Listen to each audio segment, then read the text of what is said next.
मुखलस ते मुफलिस लगदे आंदे नहीं पल च मान तुड़िंदे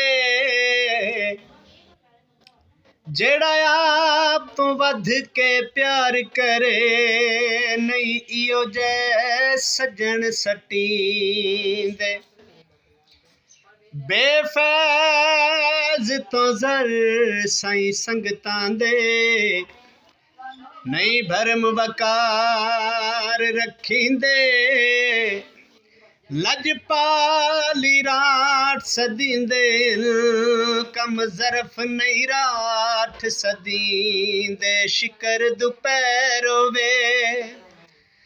ओ जिंदा साडा बेली दुश्मन साडा उंदे नाल वैर होवे